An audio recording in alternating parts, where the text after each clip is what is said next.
welcome to another edition of After the Whistle.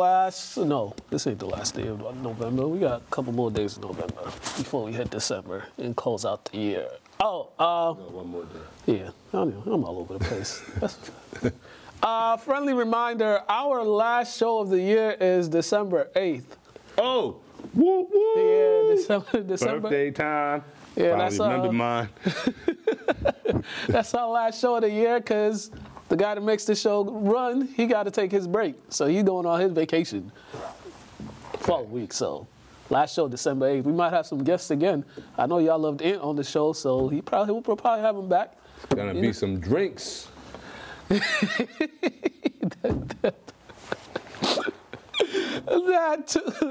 I'm not even a drinker, but on B-Day, I'm going to have a birthday, sip. Yeah, we might have a party in here that day.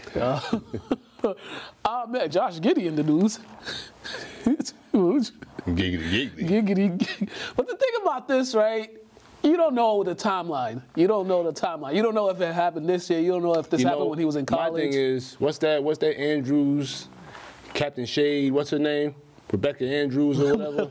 You sound like Des Bryant. I'm just saying, she wanna talk about something that a pro did when he was in elementary school, but you don't want to shed the same light with the Giddey. And I get it.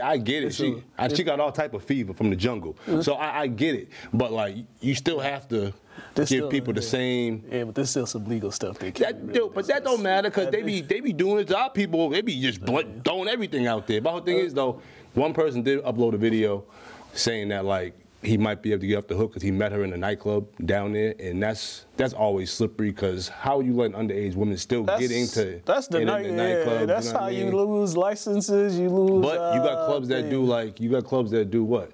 21 and over, but like. Oh, they scan the IDs. 18 and 18 plus before a certain time. So like, but it really only applies to women though.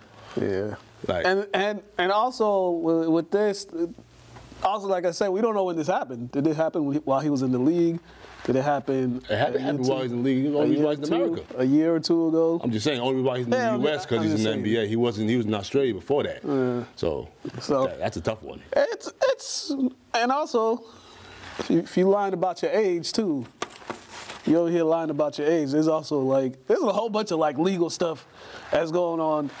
That's gonna happen with that case because if they're finding out you lied about your age to get in this place that you're not even supposed to be in, and now I want to see what happens here because it's wild. But I just feel like they do all that extra investigating for people with no color, and then they do all the investigation later when somebody's thrown in bars of people of color. Because we got so many situations where people lost opportunities to be pros and all this, and years later they found not guilty, and then nothing happens to the plaintiff, the plaintiff at all.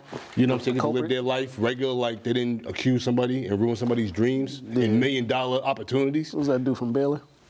That's one of them. Yeah, he's the recent one because they get him all over YouTube. But he's the most recent one. But there's been multiple ones.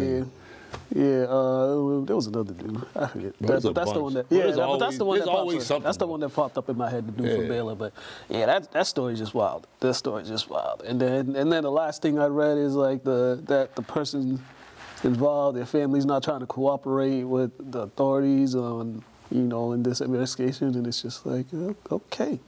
What do you mean not trying to cooperate? How? Just not trying to talk. Like the families don't want to even be involved in this. Yeah. So it seemed like it might be a quick, get rich quick type scheme.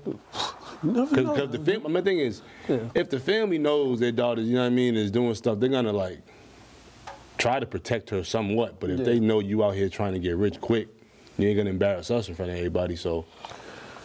Yeah, you just can't be playing with people's. And I feel if your family's not gonna help defend you, they probably know you've been doing this. This is kind of what you do. Honestly, there's been a lot of people that's been. And when I mean what you do, I don't mean by trying to set up men. I mean going to acting like you're going to clubs you're not supposed to be going into. Being in clubs underage, that's probably what you do. Yeah. So. That's why I don't go to clubs no more, man. Stuff's dangerous. You know me. If I gotta wonder how old you are, I'm just not gonna talk to you. Yeah. I might say hi to you, but I'm not gonna have an in-depth conversation. I gotta ask you how old you are. That's weird to me. Even hi, that might be a little. You get a head nod. I'm out of here. Yeah. So I told you that. This happened to me one time. This was years ago. I was at the beach. I was probably like 22, 23 or something. And then conversing with these ladies. I asked them how old they were. They was like, oh, we're about to be seniors in high school. I was like, yeah. I was like, nice meeting y'all. Walked the other way because I was like, no way, no way. But sometimes you just got to ask people's age because sometimes people look older than they are. But this generation, like, by the time they're 30, they're gonna look they're like 50 and 60. Like this generation, old looking, bro. Like they be acting. The way folks is acting. Look old. Yeah. Man, the Patriots. Jeez Louise, man. That's back-to-back games where they've lost with a team they lost to only scored 10 points. You tell me you can't get 13 points? No, they can't. You can't. Like, I'm glad you gave up on your oh my God. What they call the tank for Caleb campaign, because Caleb don't even know if he wants to come out. Because I wouldn't want to play for the Pats either. And two, they don't need this. They suck. Man. They're bad. Like they lose to everybody. 10-6, then 10-7. You can't score 11 points, 12 points. Like, it's gotten so bad that they can't even put together 2 good drives to win a game. That's how bad it was. And you always, who's starting at quarterback? Is this person starting? This person starting? It's like a carousel. At this point, it's like you might as well put the kicker back there at quarterback. It doesn't matter because both quarterbacks are secret agents. Just turn the ball over. You got more turnovers than you got quarterbacks.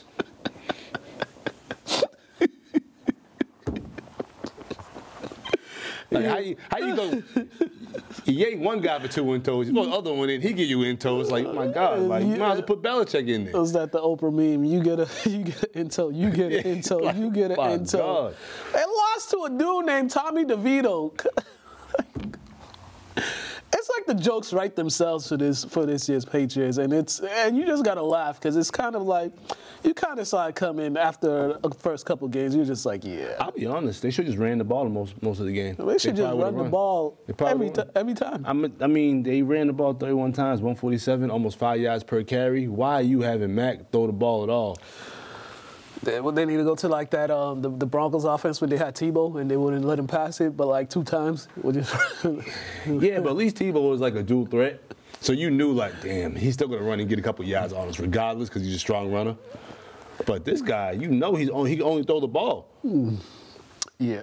And it's kind of like when things get exposed, things get unraveled very quickly. And that's what I feel like being like this man's been he's been able to avoid the bright lights for a certain amount of time, but now that he's getting sunburned by the high beams, he's really being exposed now. But it's like, bro, your production is dropping drastically. Like you went from having 100-some yards last game to 89 this game. What's it gonna be next game? He went from throwing it to wide open receivers in college, as I keep saying all the time, to you actually have to play quarterback in the NFL and throw guys open, and he can't do nothing. He can't throw to wide open guys, and he can't throw to guys. He can't throw open to guys. To get guys open. So at this point, you just gotta embrace it. We just gotta go into each game just trying to find the humor in it, because that's what I be doing now. I just try to find the comedy in it, because yeah, it's just bad.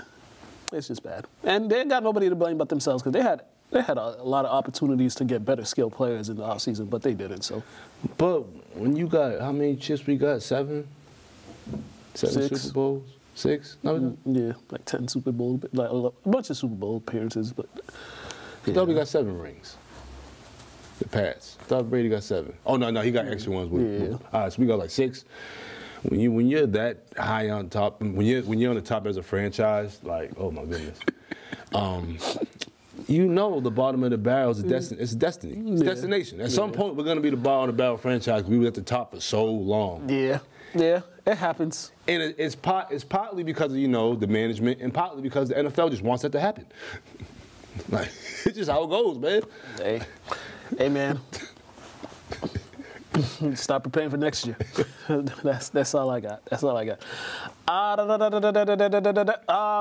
Philly, they just keep finding ways to win. And they keep finding ways to win. And Josh Allen, he does enough good things to win again, but then he'll do those couple bad things that he always does.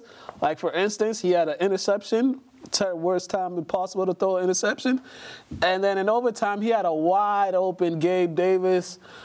I don't know if it was miscommunications or something, but somebody messed up on that play. And Gabe Davis looked like he was, in his reaction, he looked like he was not the one that messed up. It looked like the quarterback was supposed to. I think at that point, when you read the defense, you have to be in sync with your receivers to actually know what's going on. Because sometimes, like, Brady did this a lot, Peyton Manning did this a lot, where they'll look at the coverage and then, it's like, all right, I'm going to this spot. You got to have that contact. And it seemed like Davis knew that spot was going to be open. And you just named two quarterbacks that do not want to run at all unless they have to. Mm-hmm. You're talking about a man that's like hoping he has a chance to run. So, like, he's not even fully focused on these targets, to be honest with you. Because you can't be fully focused on these targets if you're always willing to run, especially when you're the leading rusher on your team. Yeah. And we always talked about this. For some reason, Buffalo lets this man just do whatever he wants for 2 or 3 games, and it ruins their season. And this is one of them. He got no business throwing the ball 51 times. I doubt he could feel his shoulder after 40. In the rain. Like, that is stupidity. Mm-hmm. That is just stupid. I just don't trust him. Would you rather drive in the rain or fly in the rain? Yeah, you're safe. You're safe in the air, but you're safe on the ground just because, like, there's so many other factors that can happen when you fly in the rain. So no different than football. Just run the ball a little bit more, especially when, you got 9 carries as your high. I don't get the You mean another running back didn't touch the ball at least 10 times? I don't get the Bills. I don't get them. I just don't get them. And then it's like they were up. I don't get these. Teams have to understand, if you don't knock Philly out, they're going to win the game. And we've seen this a couple weeks in a row now. Like, teams have these leads late in the game, but they don't give out the knockout punch. And Philly and Jalen Hurts, from what they've shown, if you don't give them the knockout punch, they're gonna drive down the field and they're gonna find a way to win. That's 3 or 4 games in a row that they found ways to win when it looked like they weren't even going to win the game. And it's a lot of credit to Jalen Hurts, a lot of credit to Philly's defense as well, because they definitely be stepping up and making the plays when they need to make them. And I'm just counting Hurts' 31 passes to their 32 rushing. That's 63 plays, right? Then you look at Allen's 51 passes to their 41 rushes. That's 91 plays. How do you not capitalize on 20 extra plays? How do you not capitalize on 20 extra plays? If you get 5 yards of play, that's a touchdown. If you do the math. Philly, listen, there was a plus 14 advantage of time of possession for Buffalo. They had the ball for 40 minutes and 30 seconds to Philly's 26 minutes and 53 seconds, and they still found a way to lose the game. And that is just how the Buffalo Bills are. You also know that help them? Penalties. Had 11 for 80 yards. You basically just marched them down the field then. And then once again, they weren't efficient in the red zone. That's one thing Philly is. They're efficient in the red zone. They know once they get to the 20-yard line, they're going to score. Yeah. Regardless how they score, they're going to score. Yeah. Because that's how it should be. Yeah. So you're just seeing a team that's hitting their stride at the right time and the team that's going backwards. In the Bills' case, it's time. It's time, bro. Bruh. You only got really one receiver, Stephon Diggs. If he's not going, y'all are struggling. Because he saved him this season in a couple games. He saved Josh Allen's career. Stephon Diggs saved Josh Allen's career. I don't got the stats in front of me to say that, but I'm not disagreeing with that because that's all we hear about when it comes to wide receivers for Buffalo. We hear mostly Diggs. That's really it. So, I just feel like it's time for guys to move on, man. Yeah, how many years you gonna give Josh? How many excuses you gonna give Josh Allen? How many times they're gonna piss you off by not giving him the same critiques that they give everybody else? Yeah, Josh Allen's the only guy that gets praises for almost winning games. Like that Kansas City game, the playoff game, they almost won, but they lost because they couldn't stop a guy in 13 seconds. Now this game, I think there was a game last week against the Broncos as well. Like he gets all his praise for almost winning games, and it's kind of like, he's He's one of these guys. He'll put up these numbers, but you can't win big games with him. I guess when you're from the greatest runner-ups of all time, that's kind of all you got to look forward to. Is almost getting to the mountaintop. So, I guess like. Well, you know what I say about Buffalo? They can kick rocks. The Ravens. This is another team. The Ravens they're just like the Eagles. They just find ways to win. That's what it is. Especially this game. The Chargers are gonna do Chargers things. That's for certain. If ever you play the Chargers, they're just gonna do Chargers things. Ravens defense forced 4 turnovers. Seemed like I have no idea what the Chargers were doing actually on offense. I don't know what they were doing, but kudos to the Ravens. They look like they gotta keep the quarterback healthy. That's their main purpose. Keep him healthy for the playoffs as you start to position yourself for the playoffs. Because the last 2 years he hasn't played in the playoffs. So that is the main thing for the Ravens is keeping him upright and keeping him healthy. The Chargers. I mean, the Chargers look they need to charge. They run out of juice, got no battery. You got Herbert throwing the ball 44 times. He's like guaranteed an end total nowadays. Every game it seems like he's having a down year. But then they don't really help the man by only running the ball 19 times. And Baltimore is actually helping Mr. Jackson by running the ball 35 times. Yeah. And I just like seeing that Jackson's not on both. He's not leading both rushing and passing. Because that's when that is a recipe for disaster. Yeah, his runs now are more so, it's not like they're dropping back and calling the run plays for him. It's like, it's selective when they choose for him to run. It's definitely like when it's like a short yardage situation, that's when they do the option, or he'll keep it, or he'll give it to the running back. But you mean smart. You mean they're actually showing confidence in his skill set and allow him to actually be quarterback rather than being like you're a dude threat who's going to use you both ways the whole entire game and then wonder how you can't stay healthy because you're not 250 pounds? Oh, they actually value the quarterback now. Facts. Okay, cool. Yeah, so the AFC leading 9-3 record right now. I think they're the number one seed. So the Chargers, there might be a whole lot of changes happening for them after this season, like player-wise, definitely coaching-wise. They're just not good. They're just the Chargers. That's all I can say. They're just the Chargers. And one of the games of the week, the Jaguars and the Texans. This was actually a good game. It actually lived up to the hype. Came down to the last few plays. The Jaguars defense just made enough plays, but it was definitely a good back and forth game with young quarterbacks dueling it out. Those are the type of games you like to see. Yeah, definitely. Jacksonville's still moving in the right direction. They're having a great season so far. They're showing that there's levels to this. I think I might have picked the Texans to beat Jacksonville. We didn't pick. Oh, we didn't pick? We didn't make picks. Glad I did it because, I'll be rocking with Jacksonville, but, Lawrence just showing CJ there's levels to this, man. Like, he's been in here for a couple more years, so, you're having a great rookie season, but, you still have to wait in line. Yeah.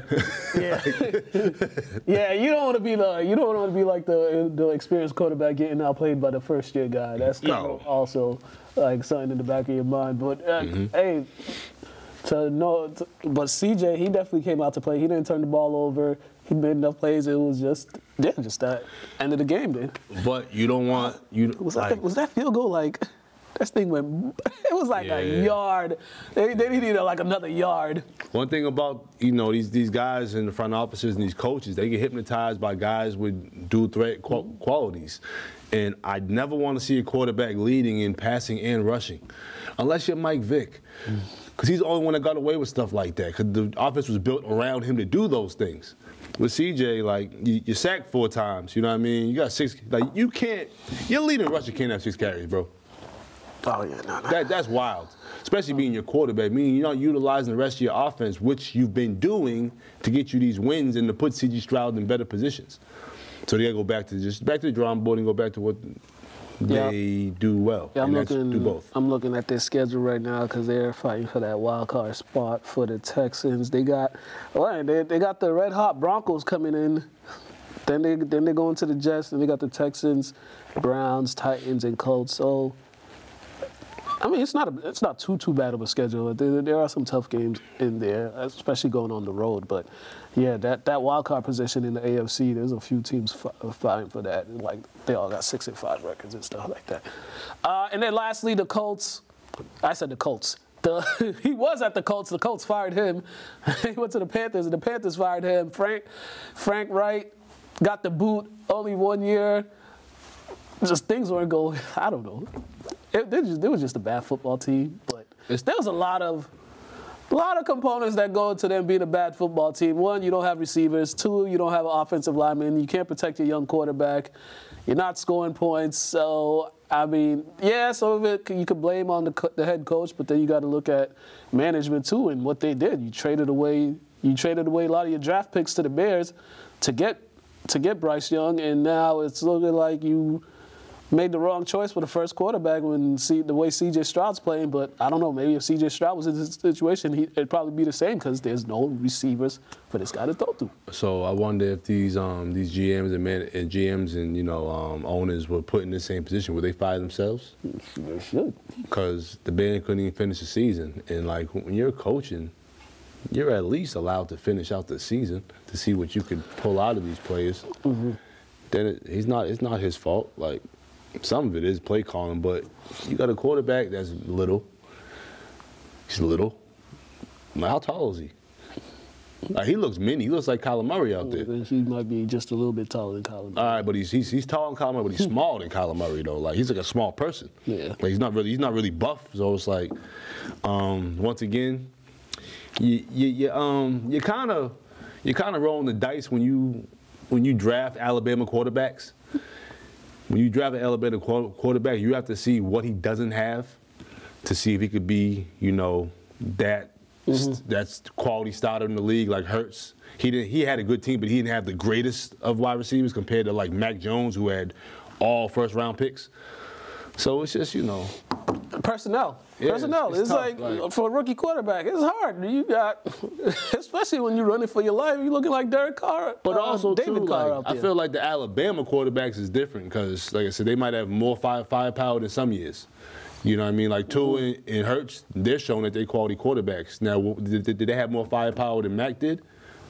Oh, no, they had the same guys. All right, same exact guys? The same guys. They had the same guys. All right, well, see, those two are just better quarterbacks mentally. Yeah. And they brown too, which is surprising because that wasn't the case back in the day. What they try to say about us. So one thing I will say, there are more colleges in Alabama. Just because they win don't mean like each skilled player is great. They're just a great college football team. You throw anybody up. You can throw any quarterback back there. That's what I mean. Why do you keep looking at quarterbacks from Alabama? You say a lot of me.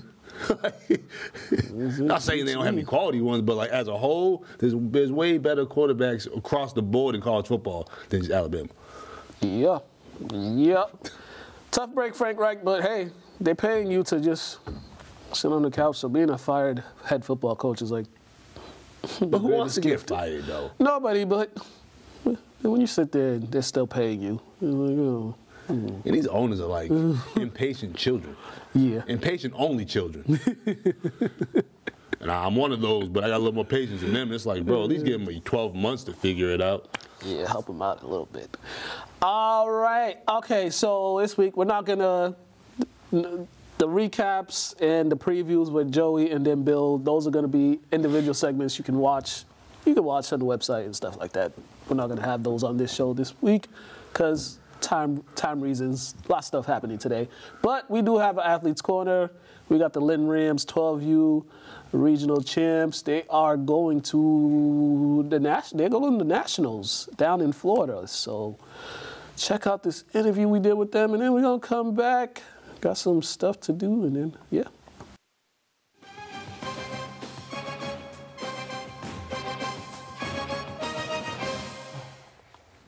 Hello and welcome to another edition of Athletes Corner, and today we got the regional champs, Lynn Rams 12U here with me. What is going on, James? Special team, man. These kids have been working hard all summer, fall. Our goal was to start in warm weather, end in warm weather, and they completed it. I mean, I'm beyond proud of these kids. I mean, they have fought like they fight for each other. They love each other. They fight with each other, obviously, as teammates. But just overall ecstatic, proud of the kids and how far they have come. since the last time we were here. Yeah, it's like full. So last time we had this place packed, it was like 40 kids or something like that. Just talk to me. How are you feeling after the game Sunday? How's just going into the game Sunday and then after? Saturday. Excuse me, Saturday. Just joy, man. Nothing but joy, stress, because we got to get these kids down there.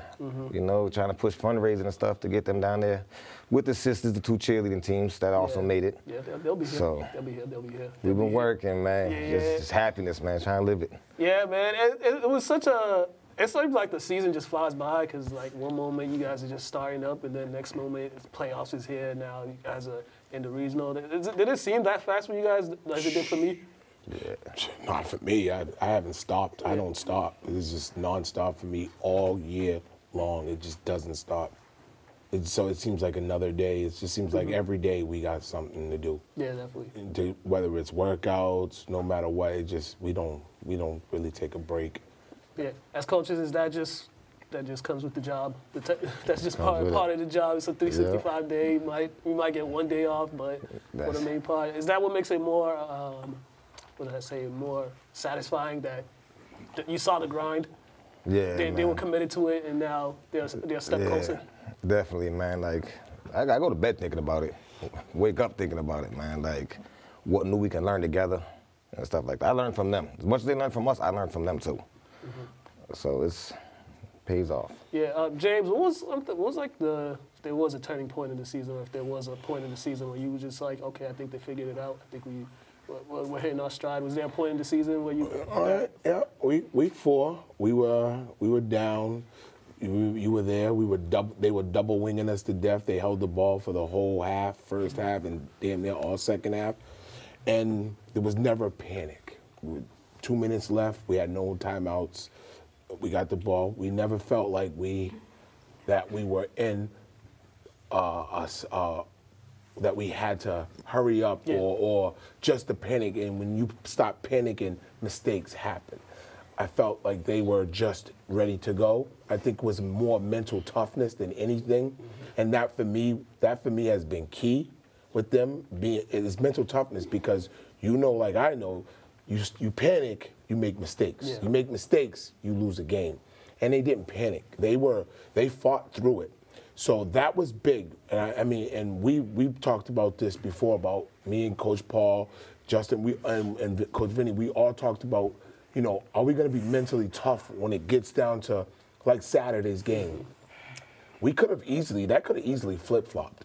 We were up 21-14. They come back 22-21 them with 4 minutes left. That could have easily went the opposite way.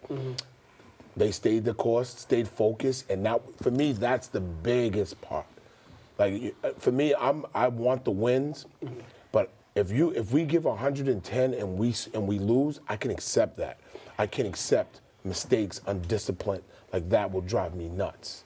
But they stayed the course. They never panicked. They never yelled at each other or put each other down. They stayed the course. And to me, that was the part. That's the most enjoyable part to watch them win because of what they've been taught and them learning from it. Right. That's the most enjoyment for me. Definitely. What can you both just say about, just overall for the Lynn Rams, not only you guys, but we got the 8U, the 9U, 10U, 13U. It was a pretty successful season for all those groups, but what can you just say? Can't forget our 6U. Yeah, the 6U as well.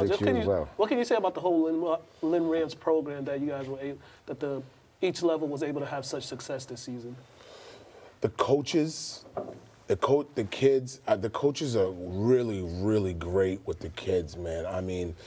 They're like, they believe. You understand? Like, they believe that they can win every game. They believe in practice. Like, I watch their practices. It's just the belief factor of that we can win and that we're gonna either outcoach you or our kids are gonna beat you. And that's the mentality that's kind of been set in stone. Like, when you come over to the Rams, you're expected to win. And with this group, like I told these kids, the expectations with us and 9U, the expectations are high now. It's hard. I told him, I said, everything changes now for you guys. Yeah, definitely. Everything changes. I said, you might not see it the first couple of weeks, but within the next 6 months, you're going to have friends that you ain't had before. They're going to see you on YouTube playing down in Florida. It changes. Yeah, definitely. It changes. What can you say about your young quarterback and how he was able to just lead this offense? He was very much a part of this, and he has been. We've had our battles, but he's just an assassin. Like, he's an assassin. He understands when it's go time. His relationships with the receivers and his line is probably one of the best. Like, he's not afraid to get in his lines behind to get them moving. He's not afraid to. Yeah, he's not afraid to tell the kids where they need to be at and all that. That's key. It's like having another coach on the field without me having to be on the field. Well, since he does come from a coaching family. Yeah, he definitely does. Let's hear from him. Let's hear from him. Talk to me, man. You had a great season. Your team had a great year. Just how much easy was it just to play with some of the talented kids that you were surrounded with? How much did it make your life easier as a quarterback? Yeah, it was good. It was my first year playing with this team.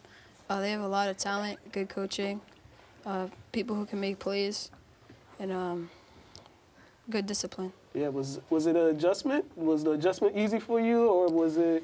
I mean, was it a little difficult? It was easy.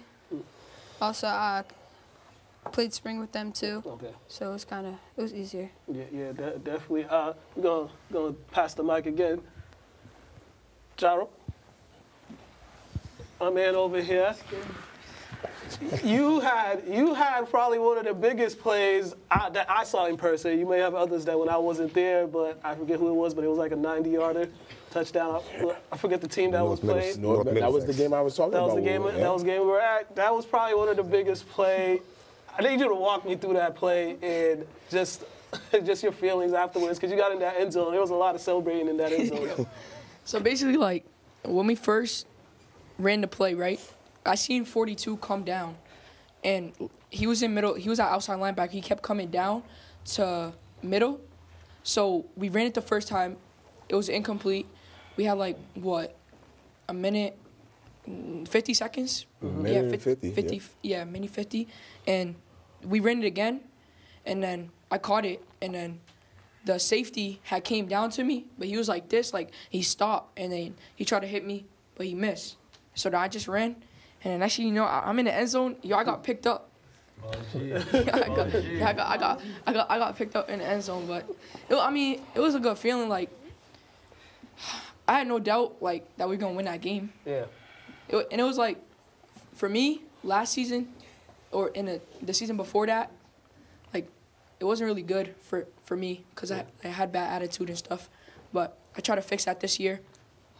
So, like, coaches, how'd you to fix be better that for the team. Sit his down if you don't listen. That's the thing. Hey, man, that's how. Hey, you gotta learn something. There's nobody bigger than the team. If you become bigger than the team, then you don't need to be on this team. And how proud are you that he was able to change the... Again, that was my part of being mentally tough because, like he said, a year ago before that, he would have flipped out on that field, thinking that the game was over and not understanding that you got to play through everything. It's 4 quarters, 40 minutes. You got to play. Sometimes you got to play all the way down to, like we did on Saturday, 0.00. You know what I'm saying? Yeah. So that was huge. That was big. I was, like I said, I'm extremely proud of these kids. Extremely, because I know for them to have a coach, I am rough. I am hard. I will yell at the kids in front of their mom and dad to get my point across so they understand it. So these kids, it's like when they get in high school, they don't understand how well they're gonna be ready for high school. It's gonna be amazing for them. All right, my guy over here. What's up, man? So, how are you? good. Another playmaker. Team full of playmakers. He's actually plays up. He's young. He's not 12. That's the he's baby. 11. He's the younger one on the team. So how is it playing up the competition? How were you just? I mean, it looked easy for you, but how was it for you playing up? It was kind of easy. Because I really play. I've been playing for a long time. And was this your first time playing with this group, or have you played with this group before? I played with some of the players. And did that make it easier, just being familiar with them and just knowing what they do? And, Yeah. all right. What is it that you brought to the team that was that helped the team overall? I don't know. You don't know? Your speed, hands, work ethic. Receiver. Y'all had a good receiving core. Y'all had one of the best receiving cores out here, man. It was definitely great to see. We got another one over there. I mean, right there. No, right there. Makai, talk to me, man. How excited are you going to Florida? Good. Yeah, it feels good, especially since like 2 years ago we were this close to making it, and now we're finally here. It took us a while to make it.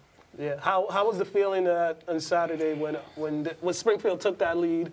They took that lead, and how were you guys able not to let that affect you and just went on and make the next place for you guys to get that Like win? Coach James said, be mentally tough. Because if we're mentally tough, we'll be good as a team. But if we're not, then we'll break down and make bad plays and make bad mistakes that could cost us a game. So.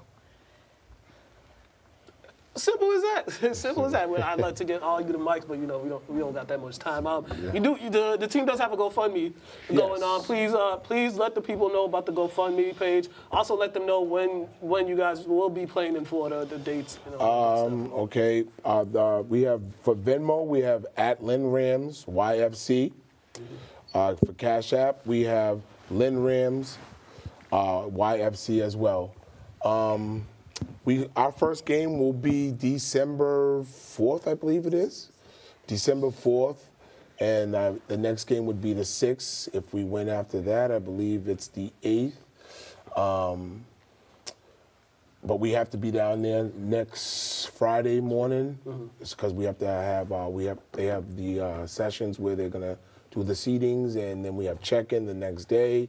Again, we have to raise close to $50,000 for these kids. And we do have kids in this program. And again, I also want to let everybody know that this season was dedicated to Linda Miller. Her son is right here, Jamel.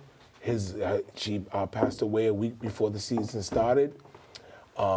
She has 3 kids in this program. One's going to cheering on the 12U. Okay. Jamel's on the 12U, and her old, the son Ellis is on the 13U. They have their brother who's taking care of them, he's 21 as well. He's doing a great job. So again, we need to really, really get, fundraise as much as we can. And if people can send and help us, we need as much help as we can get. I mean, this is big for these kids. Yeah, definitely. And the regional, it's next. Everything kicks off next week. Pretty much everything kicks off beginning next Friday is when you got to go down there. So make sure to go send them something on Venmo, Cash App. If you see them, in public. GoFundMe. There's a GoFundMe. Go on the GoFundMe. If you see them in public, if you want to give them cash in public, go ahead, do that. Again, any donation helps. Yep. Again, our Lynn Rams is at for Venmo is at Lynn Rams YFC. Cash App is at $ Lynn Rams YFC as well. Again, we really need help with these kids getting down there. All right. Thank you all for coming down. Thank you, players, parents. Thank you for coming. Appreciate it.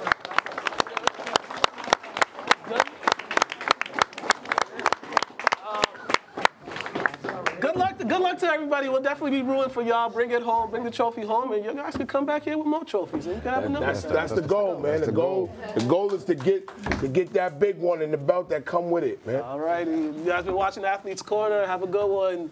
All right.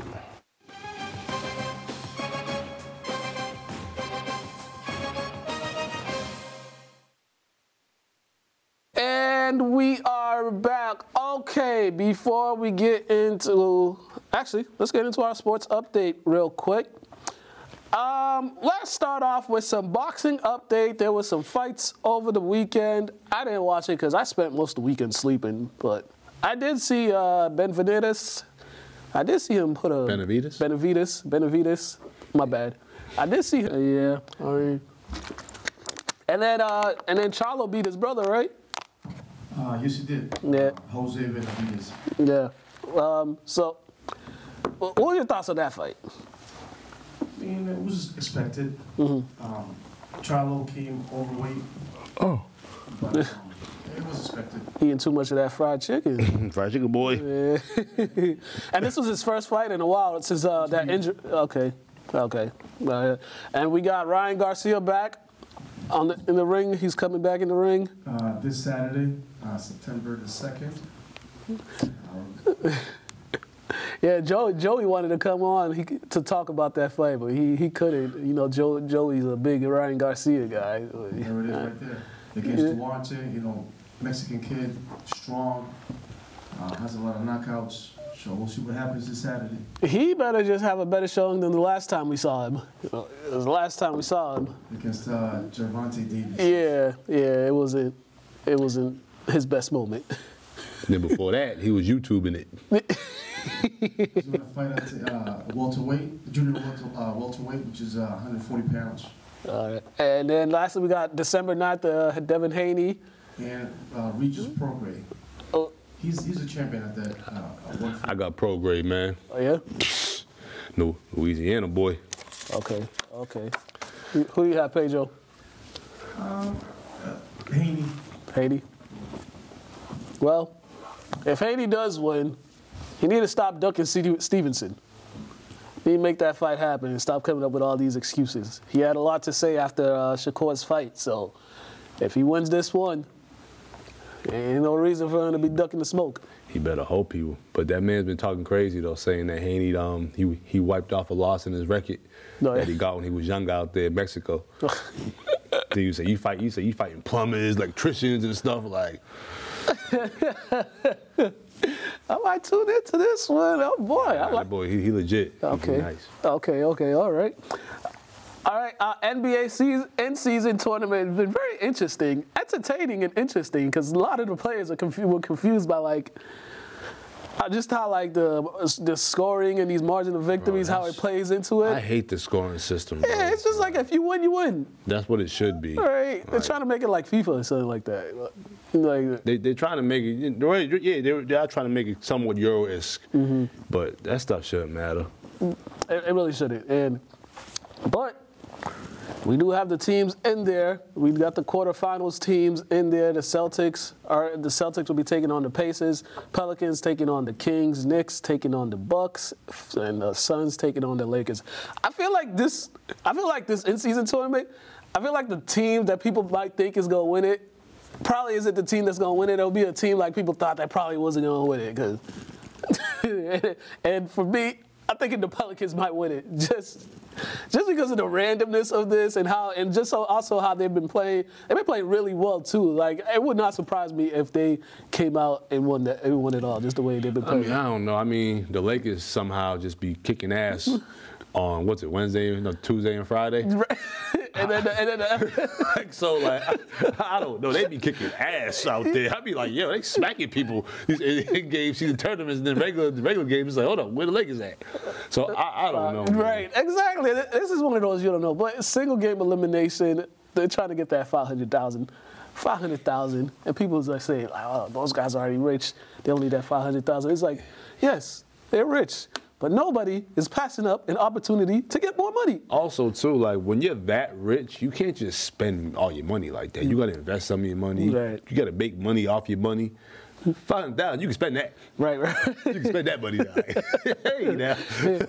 And it could be guys on the roster that's, some of these teams are doing it for the guys at the end of the bench. Yeah. They're like, we got money, but this is really for these guys that try to make the team for next year.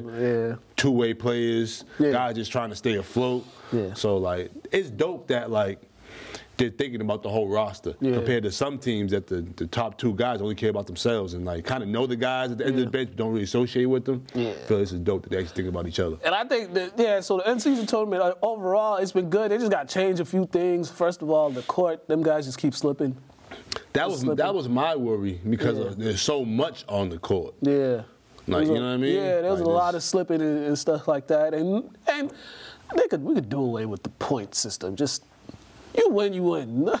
I do like the court changing though. I prefer I do like the the crazy looking court. Yeah. They just gotta do a better job of it. You might as well just paint the court instead of like putting decals on it, because that's something making people slip and stuff like that. But overall, entertaining. Very entertaining. Overall, and it got well, normally in November, guys are still trying to get in shape or playing to get in shape, or they're just feeling it out. And once like Christmas comes, that's when they start turning it up. But here they've turned it up for a while. Because it's not just a straight 82-game season anymore. Yeah. You have something in between it, or not between the pause. Like during the season itself, that kind of keeps your energy up, keeps your energy afloat. You're not going through the motions because you're trying to win this tournament, win this bread. So it's dope. Free trip to Vegas. What you gonna do with the All-Star Weekend though? Like, you know what I'm saying? Like, get it out of, where is it? It's in Cleveland, I think, or Indianapolis. Get it out of there. I just mean like event-wise, because like they was talking about do King of the Court, have guys put their money in. Gilbert Arenas was talking about that on Gil's. I forgot what this show's called. But Gil's Arena, they were saying that. And I thought that was a cool idea. Have the whole weekend one-on-ones. You got to put 100,000 or $1 million into something. That's fine. Just get it out of Indianapolis. Why would you reward this? And they was talking about keeping the three-point contest as well, but getting rid of the skills and like that little, like the shooting one with the old vet. A current guy and a WNBA girl. Yeah. Like, I'm not opposed to getting rid of some of these things, but just got to make the All-Star Weekend a little more exciting. Only thing I'll say about they need to change about All-Star Weekend is I pointed in these boring places. You can't even get Boston the All-Star game, but you giving. Yeah, that's crazy. You giving Indiana, Cleveland. But remember though, Utah. But remember, those places never really had any like real finals coverage. So like we're known for getting championships, finals coverage. So I get it. You're trying to give these other places light that don't really get any. Like nobody want to go to Indiana and go sit in the Pacers Arena. Let's be real. I love Reggie. February. You know what I'm saying? Like Utah, nobody ever wants to be there. In February. So they should just designate the All-Star game to a couple, like I would say Atlanta, either Florida, Orlando, or Miami, LA. Give us one, give Boston one.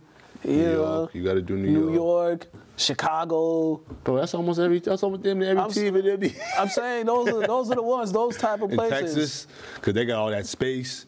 That's it. That's it. So basically, you're basically saying small markets aren't allowed. Pretty much. I ain't even mad at that, brother. Pretty much. That's the reason that you got to give them some light, though, man. You know what? You can have like a.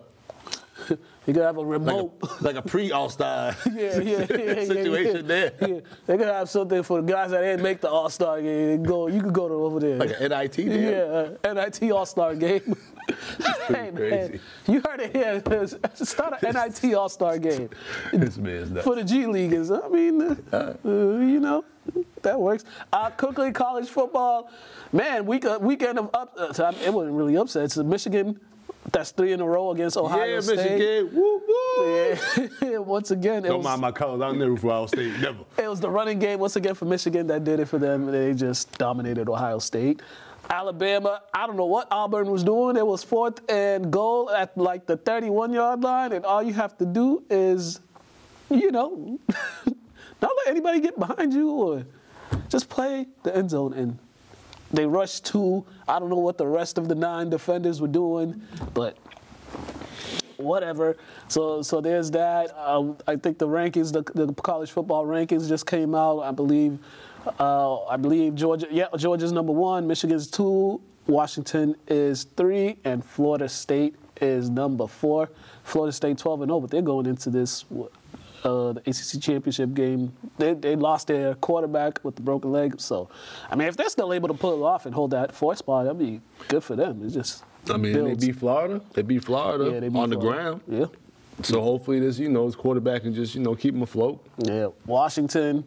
I mean, so if the playoffs were going to start, Georgia will be playing Florida State, and Michigan will be playing Washington. But they got the conference championship games coming up and all that good stuff. Some high school football with y'all before we get to the interviews. High school football and some college hoops interviews and stuff. But before we get to that, I made some awards and stuff. Pedro's going to pop them up on the screen. He's just going to show them. hope y'all enjoy them. Don't nobody come at me sideways talking about why am I not on here. But these are the best players that I saw this season in Lynn, first team. There's no surprise with the first team. Those are all big time players. We got first team. Hold up, people really message you and ask you how come I'm not on the list? Yeah. The nerve? Yeah. I would never contact nobody asking why I'm on the list. I would just get better. Yeah. Like what? Yeah. Pedro, you can let it all roll. Just let it roll. First team, second team, third team, all that. These are all the players. So just watch and look through. Yeah, man. People be like, man, they be like, why isn't this player on? I be like, yo, listen. Tell me about somebody who barely played. Like, I told you, man. I told you I'm happy basketball season starts because the basketball folks don't bother me about nothing. And people wonder why, like, I'm low key a little mean sometimes. Because people like, because like we're cool with everybody, but it's like don't be thinking we homies. Yeah. And don't be talking to me like I'm your people. It's like we cool, but like don't be asking me certain stuff. Yeah. Get on my face. Get better. Like, it literally is. That should be motivation. Right. Like stuff like that should be motivation. You should be, this is what you need to do. And it's like you pick up a paper, you see the list, all right, boom, I'm gonna get better next year. I'm gonna go get in the gym. Like I don't like you calling somebody asking questions, they ain't gonna do nothing but aggravate you. Yeah, it might leave you off next year. Cause the list is still gonna be the same. Yeah. So like what's the point of you talking about it? I'm just saying, it doesn't make sense. I don't get it. Like the only way I'll change it is if I spelled something wrong or spelled somebody's name wrong. Yeah, but they'll try to debate you on putting them on the list. Like, oh my God. That's like ask them about that girl that didn't give him a chance. They gonna debate her to death? They gonna move on. Like and like I said before, it's the football parents and the football folks are different. They're different. Yeah, when you start off paying to play, it's different. So that's why I say like you got to stop making teams so they can have some perspective. Yeah. The basketball people, they leave me alone because they know. Because in basketball, you can't. If you're not on something, there's no question. There's no questioning or asking why. And there's why. no hiding under a helmet. Yeah. They see you right there. We half naked out there on the court. So like. We be out there exposed out there. But shout out to all the players that made it. Here's our 2024 watch list. These are all the kids that should have great seasons next year. We got a lot of underclassmen that are going to be juniors and stuff. So a couple freshmen in there, but there's a lot of talent in the city. I will tell you that we have a lot of talent. Sometimes the way people act is weird towards the talent, but there's a lot of talent in this city. So, yeah. And the state championships are today. These folks still hasn't confirmed my media credentials, so I'm just going to show up, and they better... We ain't got no teams and no chips this year, right? Nah, but there's 2 Lynn players playing. Marquise Avery, Edwin Castro, Max coaching, Jared's coaching. So. Well, my dad's a prep guy. He got a chip there, so I consider that, somewhat connected to Lynn. Yeah. Shout out to the prep, man. Hopefully they bring one. Yeah, they're trying to go back. This will be their 4th in 5 years, and they'll be like their second back-to-back if they win it today. And to be honest, I just love seeing people I grew up with, people from my city doing well outside the city, even though that shouldn't be the case. But if the city cared about keeping talent in the city, that they would never be at the prep. What he said. And also, y'all need to start getting these kids more active. It seems like people are just trying to stray kids away from athletics. What do you mean? Like they're just not trying to have them participate. And there's just like a lot of kids not participating in athletics, which is just weird. And some kids have like the tools to be good athletes and play sport, but it's just like. Like all sports or just like football? Just certain, because football is a cultural thing in America. So there's so many people that come over here that don't even care about American football. Oh, no, not even football. So just like in general, football, basketball and stuff. It's just kind of like the numbers keep decreasing. Kids not trying to try. I only spoke on football because they have the biggest numbers in regards to teams. In the past couple of years, they done had like 20 guys, 30, 40 guys on the team. And we could always fill out a basketball team. That's not tough for us. Yeah. You know what I mean? So that's why I asked. Yeah, it's like, come on now. And there's like, even when I was at English last year, there was some kids that I keep asking, why don't you play football? Because I'm seeing them play, and I was playing football out in the field outside. And I'm just like, you're actually good. Like, come on now. And what's crazy too about people who really not athletic, I get it. Being athletic is very hard, but it teaches you more about yourself than you'll ever learn by not doing anything and just reading books. Definitely. No, nothing wrong reading books, but you get what I'm saying. So life lessons, you get a lot of life lessons out of it. And everybody in Lynn was an athlete at one point in their life. They played something, at least one sport. Everybody in Lynn, not generation. Don't matter what it was, they played something. Definitely. All right, we're going to get into our interview part. We got Coach Brian Vaughn, we got Kamani Phipps, we got Brian Vaughn Jr., we got John Naskey, and then we got Jaden Castile and Nick Martinez from Salem State. Highlights, we got St. Mary's versus Everett, Lynn Tech versus Kip Academy, Lynn Classical versus Lynn English, basically the Thanksgiving games, and then we're going to come back. What are your lasting impressions that you're going to have about this group that you coach? Well, I think one of the biggest things, we have a senior group. It's not a big class. It's a small class. One, it's the COVID group. They came in COVID. And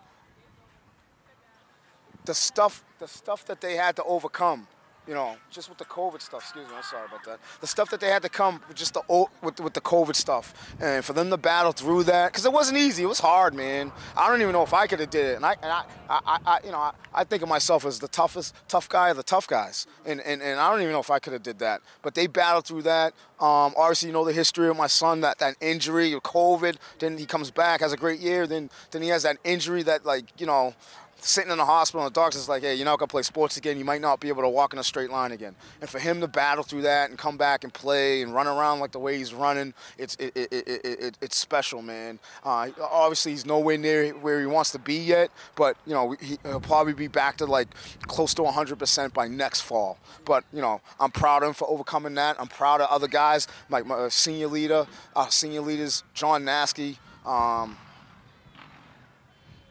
Every rep in practice, he goes 100 miles per hour. Every drill in practice, he goes 100 miles per hour. Every snap on games, he goes 100 miles per hour. And then Kamani Phipps, another leader for us. I'm proud of him. Was banged up all year, banged up in August. Had a nagging groin injury that been nagging him all year. Doesn't say a word, never missed a practice, and ready to rock every game. And then AJ Fessler, I'm not going to get into what was wrong with him today, but he had an injury today that would have kept most kids out. He battled through that and played. And like I told him earlier, I'm always gonna be indebted for him for doing that, because 99% of the kids in the country went in to play today with the injury that he had. So, that senior group's special. I love those guys. I can't wait to see where they all end up and go to school. It's going to be fun following them. They all love football. They all get it done in the classroom, so I'm excited for those guys. All right, man.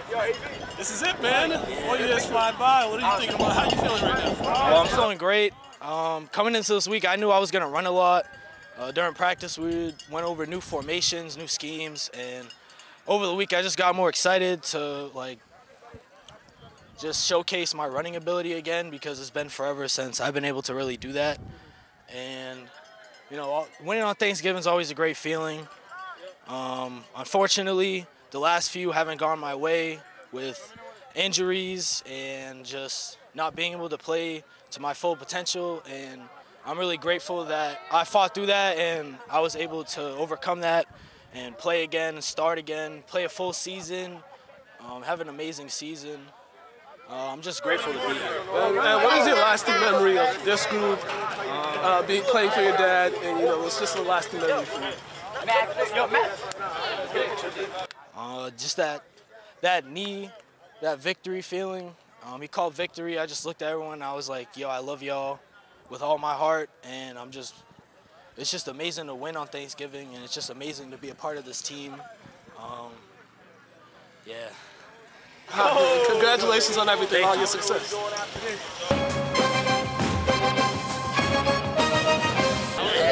man, this is it. This is it. Yeah, last one. Last Thanksgiving game for you, man. Just how you feeling? Just all the emotions is coming to me, seeing my brothers for the last time. It's really hitting me right now. how would you just describe your time as, with this group of teammates that you've had, the guys you played with? I just got to say thank you to Coach Vaughn, Coach Ford. When I first got here, they just took me in under their wing and just let me rock out and be me. All right, man. Defensive game today, what did you guys do to get them out of their offense? This is 2 years in a row you didn't let their offense score. Yeah, I think we just had to be locked in. We knew if we played our ball, we was going to stop them.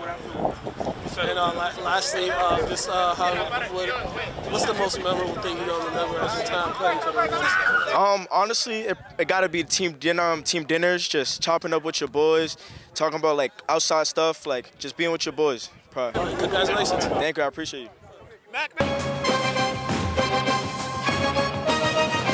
All right, John. I mean, last year when you talked to me about this game, you wanted to make a lasting impression, and you did that last year. You came back this season, set a record, led the state in receiving. What's this season been like for you? Honestly, it's been great. You know, surrounded by my brothers all around me. They're the reason why I do everything I do today. It's all about love. At the end of the game, we talked about it last night. The name of the game, go out there, do what you're supposed to do, but most importantly, do it for the brothers around you. Do it for the people who care about you, who are going to work with you to 3 p.m. to 8 p.m. You feel me? So it's just being around them. It means the most to me more than anything, and that's the reason why I do what I do today. And what's one thing you're gonna miss most about this group of teammates that you had this year? Honestly, it's just like how hardworking we are. I've never been with a bunch of kids that will go to war with me the same way I'll go to war with them. So it's like being around them, pushing me every day to go harder, and every single time, and they never put me down. Every time I'm down, they bring me up just the same way I do for them. Yeah, and this was a great season for you with all the records you set. Do you feel like, granted you didn't get a state championship out of it, do you feel like you did what you can to leave a lasting legacy?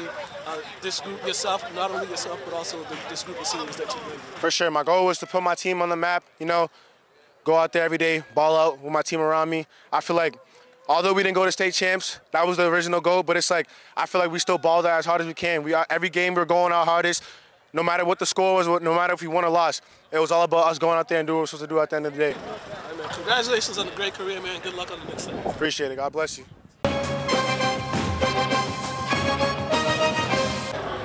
All right, fellas, I don't even know what the coach said to y'all in that second half, but you guys came out and lightened it up in that second half. What's the difference?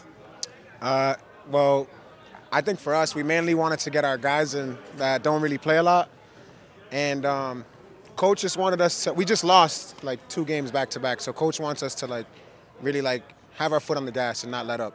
So that's kind of what he really pushed towards us in the locker room downstairs. For both of you guys, what was working offensively? It seems like you guys really got it going. The first half was kind of slow, but then you guys found the inside and outside game for yourselves. Yeah, it's just moving the ball. You know, when we play as a team, it's hard to stop us in transition. Moving the ball, that opens everybody up, opens the game up for everybody. Yeah, just to tag along what he said, we really preached one more pass in the locker room. So that's what we preached kind of going into halftime too. Obviously, we preached that before the game, but halftime I felt like we did a better job of one more. Just how good does it feel to bounce back after those 2 losses? Bounce back, try to get a little momentum going into the next couple things. So you guys play twice this week, but you get a week off before you play again. Yeah, it feels good. You know, after the break, come in with the dub. You know, keep it rolling from here. Continue winning. Yeah, same thing. Feels good to get back into the winning track. You know what I mean? And happy to have break coming up soon too. All right, fellas, congratulations. Appreciate it.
are back. Top 10 plays from Thanksgiving Day. Then we're going to give our game picks and we're going to get up out of here. It's time for our top 10 plays from last week's rivalry games on Thanksgiving. At number 10, we go to BC High with Catholic Memorial quarterback Peter Bohr connects with Isaiah Fabulous for the back shoulder catch. He keeps his feet in. Touchdown. Knights will go on to win this one.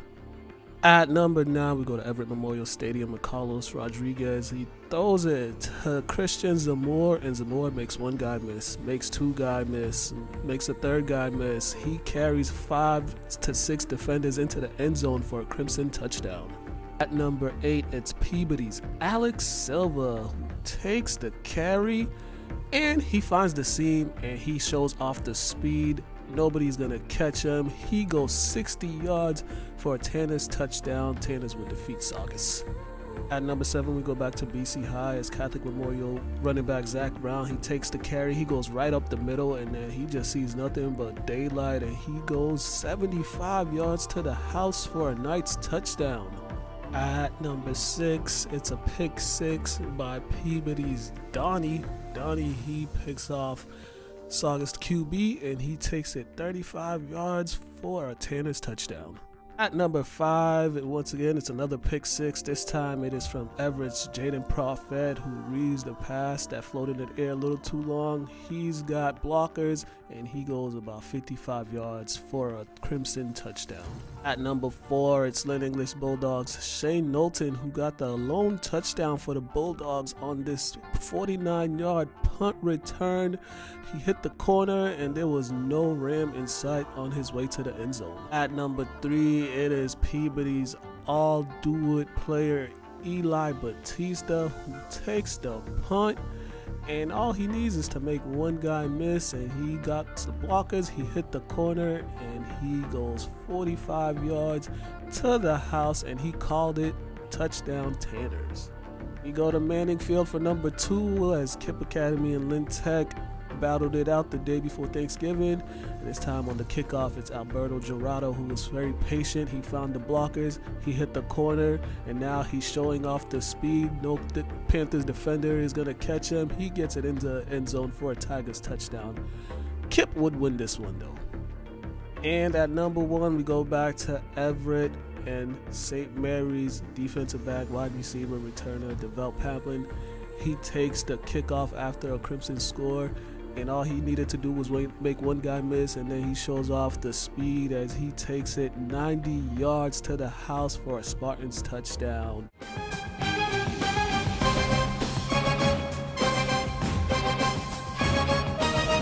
We are back. It's time for our game picks before we get up out of here. Thursday night football. We have Dallas. We have Seattle. This is in Dallas. It's the first team to. Who you got? My bad. You know, my brain was on fire just now. What were you saying? Dallas, Seattle, Thursday night football. Oh, Dallas. This will be the first team with a winning record Dallas beats.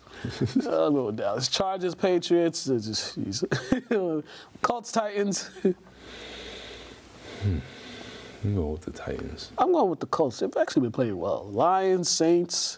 Lions. Yeah, Lions. It's in New Orleans, though, so some voodoo might happen down there. Falcons, Jets.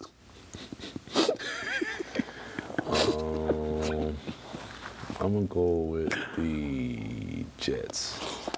I'm going with the Jets. It's in New York. Steelers, Cardinals in Pittsburgh. I'm going with the Steelers. Same Steelers. Dolphins, Commanders. Dolphins. I'm going with the Dolphins. Broncos, Texans. This is a big one. I'm going with the Texans, man. Come on, CJ. Bounce back. I agree. I'm going with the Texans. Panthers, Buccaneers. Toilet bowl. Yeah, Buccaneers, man. Yeah, I'm going with the Bucs. Browns, Rams in Los Angeles. I'm going with the Browns, man. I'm going to go with the Rams. Oh, primetime game. 49ers, Eagles in Philly. Eagles. Going with the Eagles. Yeah, I'm going to go with San Fran. Chiefs, Packers in Green Bay. Chiefs, man. Chiefs. And Monday Night Football, Bengals, Jaguars. Oh, the Jags. Yeah, I'm going to go with the Jags because it is in Jacksonville. All right, that's all the time we have. Make sure you follow us on Instagram at LCTV After the Whistle. Make sure you follow him, Mr. Burn23, on Instagram. LynnTV.org website. Make sure you check us out there. Yeah, that's all we got. That's all we got next week. We'll see you until we meet again. We'll see y'all next week. Stay cool. It's cold.